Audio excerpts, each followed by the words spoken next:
Yeah, I thought I did well.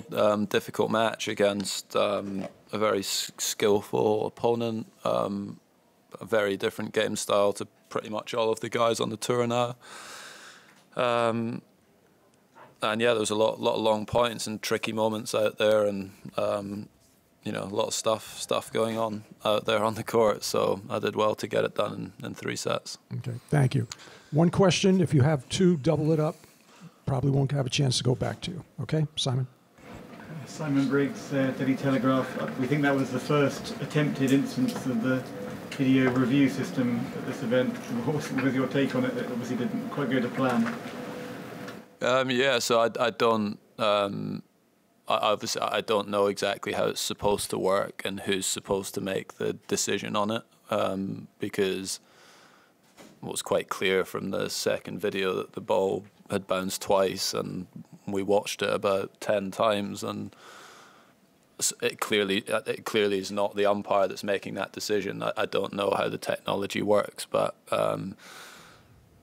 yeah, it obviously didn't go to plan, and a pretty important moment of the match. So yeah, be good if they could get that fixed.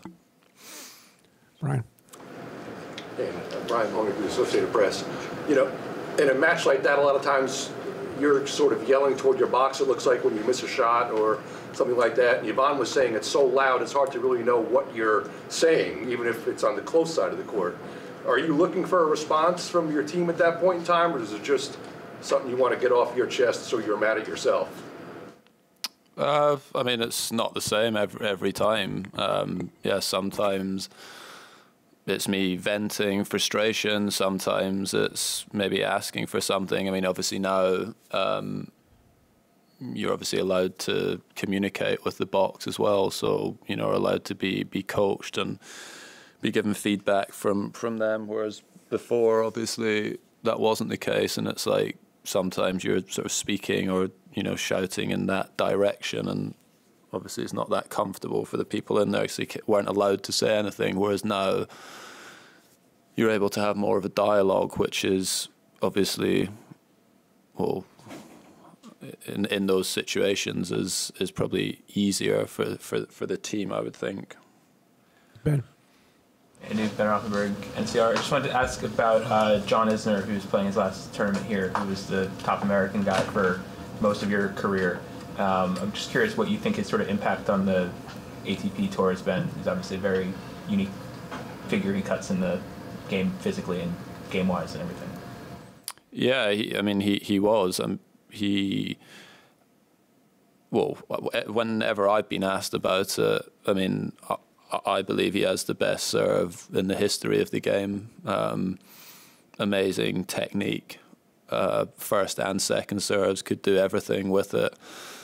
And yeah, obviously just a unique... Well, him and Karlovic were similar in obviously height, and both of them had amazing serves, but completely different games the rest of the time. Like John obviously played predominantly from the back of the court, and Karlovic was serve volleying on everything. And yeah, he was always...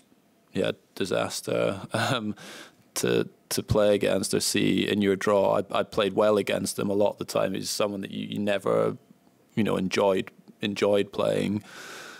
But yeah, for me, that's what, in terms of his game, I would remember the most about, is that, yeah, it's the best serve, you know, ever to have played. And I've had the discussion with lots of people from previous eras and whatnot, and you know, some people may disagree with that, but I believe his serve's the best of all time. I think the stats show that as well. Simon. Simon Chambers, Glasgow Herald. Andy, I was wondering how much you've seen of Coco Gauff since Brad Gilbert joined her team, and if you haven't seen her play since he took over, what will he bring to her, knowing what you do about Brad and how he helped you? I haven't watched loads. I watched quite a lot of her match yesterday, though. And yeah, she won probably not playing her best. And that was always something that Brad I know he's obviously written a book about it. So, but yeah, it was always his biggest thing was just always about just strategy. Like, he loved discussing matchups and how to get to people's weaknesses, and and just understanding how to win, really. It wasn't so much about like the technical side of things or the physical side of things as much. It was very, very focused on the strategy and finding ways to win matches, which, ultimately is the most, the most important thing. Everyone can win when they're playing well. That's not the that's not the difficult part of the game. It's when you're playing average tennis, and you find ways to get through. And so I'm sure he would have been happy with yesterday's match, because it was a tricky one against like an awkward opponent, and found a way to get through it, and got an opportunity to play better in the next one. Hi Andy, Catherine Roscoe, Tennis Podcast.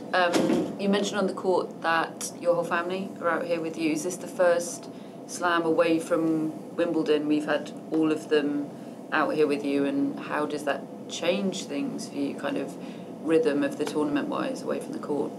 Yeah, so they've not been to really any tournaments. For a long time, since we had the third kid. I don't think they've been to any tournaments, except like they drove to Nottingham, obviously for the day, but not abroad. So it's the end of the summer holidays, and wife was looking for a bit of a change of scene. It's not easy, when the kids are off school, it's tough. But yeah, it's brilliant they managed to come out. Like, that was the one benefit of the injury that I had, was that, I didn't obviously play in Cincinnati, so I got to spend more time with them. They're actually flying home tomorrow to try and help them get over the jet lag before school starts next week. But yeah, it's been good. They've enjoyed New York, I think. A couple more questions, Mike. Mike Dixon, Andy. You play Grigor next, I believe. I think there's a sort of dual coaching arrangement he has with Danny and Jamie. I don't know if Jamie's here. I was wondering, kind of that alters the dynamic of the matchup a bit for you, sort of him working with two people who obviously know you and your game so well. Maybe. I've played quite a lot of matches against ex-coaches, and I think I've only lost once. So, yeah, and I've said this a lot about, it's not just with me, but with tennis in general, like, certain things look sort of, easy from the outside, like strategy-wise or tactically against lots of players, but, once you get on the court, it's not always that easy to just go out and execute it. It's difficult, and shots that maybe look like, they're easy to attack, when you're out there, it's not quite the same. So, it probably should be a big advantage for him to have two guys that have worked with me over the years. But we'll find out in a couple of days.